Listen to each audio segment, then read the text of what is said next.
সম্মানিত ভিউয়ার্স, আসসালামু আলাইকুম। তুশিবা স্টুডিও ড্রাইভার সিরিজের আরও একটি নতুন ভিডিওতে আপনাকে স্বাগতম। আজকের ভিডিওর মাধ্যমে আমি দেখাবো হচ্ছে তুশিবা স্টুডিও 2802 AM এর প্রিন্টার ড্রাইভারটি কীভাবে খুব সহজে আপনার কম্পিউটার বা ল্যাপটপে সেট আপ করে নিতে পারবেন এবং কিভাবে এই ড্রাইভারটি ডাউনলোড করবেন এবং কোথা থেকে ডাউনলোড করবেন, সম্পূর্ণ প্রসেসটি দেখাচ্ছি আজকের ভিডিওতে। তো ভিডিওটি অবশ্যই গুরুত্বপূর্ণ হতে চলছে। কথা না বাড়িয়ে চলে আমরা মূল ভিডিওতে চলে যাচ্ছি।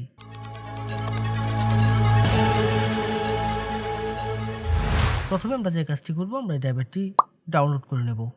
ডাউনলোড করার জন্য আমি চলে যাব যে কোনো একটি ব্রাউজারের সার্চ বারে গিয়ে সার্চ করব হচ্ছে softwareshopbd.com। অবশ্য আমি ভিডিও ডেসক্রিপশনে ওয়েবসাইটের লিঙ্কটি দিয়ে দেব। softwareshopbd.com লিখে সার্চ করলে ঠিক এরকম একটা ইন্টারফেস আসবে এবং এখান থেকে আমি যে কাজটি করব, আমার কাঙ্ক্ষিত মডেলের যে ড্রাইভারটি রয়েছে সেটি আমি এখান থেকে ডাউনলোড করব।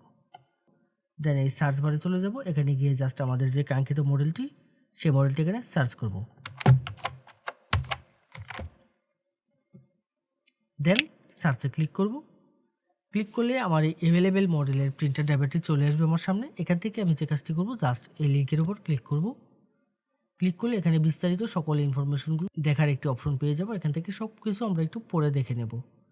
আশা করব আপনারা সম্পূর্ণ বিষয়টি একটু ধৈর্য সহকারে পড়বেন এখানে নির্দেশিকাগুলো। দেন এখানে ডাউনলোডের জন্য দুটি লিঙ্ক পেয়ে যাবেন, যে কোনো একটি লিঙ্কের উপর ক্লিক করব। ক্লিক করলে ঠিক এরকম ইন্টারফেস আসবে আপনার সামনে। এখানে গুগল ড্রাইভে নিয়ে যাবে এবং দেন দুটি ফাইল একসাথে মাউস ড্র্যাগ করে সিলেক্ট করে ডাউনলোড করে নেব। এখানে একটি ফাইল পেয়ে যাবো হচ্ছে পাসওয়ার্ড আর একটি হচ্ছে ড্রাইভার। তো এখান থেকে ফাইলটা জাস্ট মাউসের রাইট বাটন ক্লিক করে ডাউনলোড করে নেব। দেন ডাউনলোড এনিওয়েতে ক্লিক করব।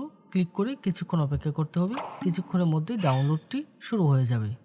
ডাউনলোড করার পরে আমরা যে কাজটি করব, ফাইলটিকে ওপেন করে নেব। দেন এখান থেকে ওপেনে ক্লিক করব। ক্লিক করলে ঠিক এরকম একটা ইন্টারফেস আসবে আমার সামনে। রার ফাইল রয়েছে। রার ফাইলকে আমরা যখন আনজিপ করব, যে কোনো জিপ ফাইল বা রার ফাইলকে যখন আমরা এক্সট্রাক্ট করব, তার জন্য আমরা যে কাজটি করি, নর্মালি আমরা উইন্ডার ব্যবহার করে থাকি।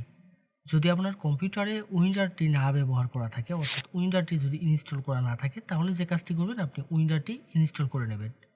এর জন্য ভিডিও ডেসক্রিপশন এবং আই বাটনে উইন্ডারের লিঙ্ক দিয়ে দেবো। আপনারা ওইখান থেকে গিয়ে জাস্ট উইন্ডারটি ইনস্টল করে নেবেন। দেন যে কাজটি করব, আমরা ফাইলটাকে ওপেন করব। উইন্ডারে যখন ফাইলটা ওপেন করব, ঠিক এরকম একটা ইন্টারফেস আসবে। এখান থেকে ক্লোজ করে দেবো। যাওয়ার পর ইন্টারফেসটা দেখতে ঠিক এরকম হবে।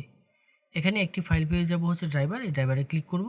ক্লিক করলে এখানে জাস্ট আমি ড্রাইভারটা পেয়ে যাব।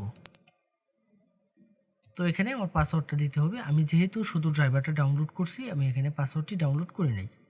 তো এখানে আপনারা যে কাজটি করবেন, আপনারা জাস্ট এই ডাউনলোড অপশনে গিয়ে এখান থেকে পাসওয়ার্ডটি ডাউনলোড করে নেবেন। তো দেন এখানে এই মডেলের যে ড্রাইভারটি রয়েছে, সেই ড্রাইভারে এখানে পাসওয়ার্ডটি আমি দিয়ে দিব। পাসওয়ার্ড দেওয়ার ক্ষেত্রে এখানে একটি অপশন পেয়ে যাবেন, এটি হচ্ছে শো পাসওয়ার্ড। এখানে যদি টিক মার্ক দেওয়া থাকে, তাহলে আমি এখানে কিবোর্ড থেকে যে পাসওয়ার্ডগুলো টাইপ করব সেগুলো এখানে শো করবে। আর যদি আমি এখান থেকে টিক মার্কটি যদি উঠিয়ে দিই, তাহলে এখানে কোনো পাসওয়ার্ড শো করবে না। এখানে পাসওয়ার্ডটা টাইপ করে দেবো। দেওয়ার পরে দেন ওকেতে ক্লিক করব। ওকেতে ক্লিক করব। ক্লিক করলে ঠিক এরকম একটি অ্যালার্ট আসবে। এখান থেকে যে কাজটি করতে হবে, এখান থেকে আমি ইএস এর উপর ক্লিক করব।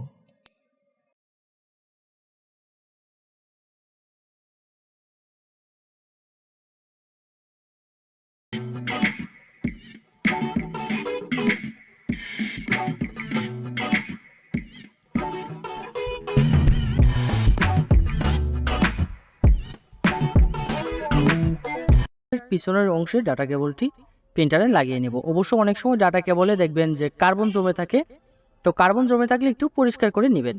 দেন আমি আবার এই ইনস্টল প্রসেসিংয়ে চলে যাব। তো ঠিক এরকম ইন্টারফেসটা থাকবে। কিছুক্ষণ অপেক্ষা করব। কিছুক্ষণের মধ্যে দেখবেন এই ড্রাইভারটি ইনস্টল কমপ্লিট হয়ে যাবে এবং ঠিক এরকম একটি ইন্টারফেস আসবে। কিছুক্ষণের মধ্যে আমার প্রিন্টার ড্রাইভারগুলো সেট আপ হয়ে যাবে। এক এক করে এখান থেকে সবগুলো ড্রাইভার সেট আপ হয়ে যাবে। দেন এখানে ফিনিশের যে অপশনটি রয়েছে, এই ফিনিশে আমি ক্লিক করব। ক্লিক করে এখান থেকে বেরিয়ে আসব। এখন আমি যে কাজটি করব, আমি এখান থেকে বেরিয়ে এসে আমি জাস্ট চেক করে দেখব আমার প্রিন্টার ড্রাইভারটি সেট আপ হয়েছে কিনা। অবশ্য চেক করার ক্ষেত্রে আমাদের যে কাজটি করতে হবে, আমার কম্পিউটারটি রিস্টার্ট দিয়ে নিতে হবে। কম্পিউটারটি রিস্টার্ট করে নেব, তাহলে দেখবেন প্রিন্টার এবং স্ক্যানার দুটি ড্রাইভারই পেয়ে যাবেন। ফটোশপ 7.0 দিয়ে আমরা স্ক্যান করব। ফটোশপ 7.0 যদি আপনার কম্পিউটার বা ল্যাপটপে সেট আপ করা না থাকে, সেক্ষেত্রে যে কাজটি করবেন, আমাদের ওয়েবসাইটে চলে যাবেন। ওয়েবসাইটে গিয়ে জাস্ট সার্চ বারে সার্চ করবেন হচ্ছে 7.0 লিখে সার্চ করলে আমাদের ফটোশপ 7.0 পেয়ে যাবেন।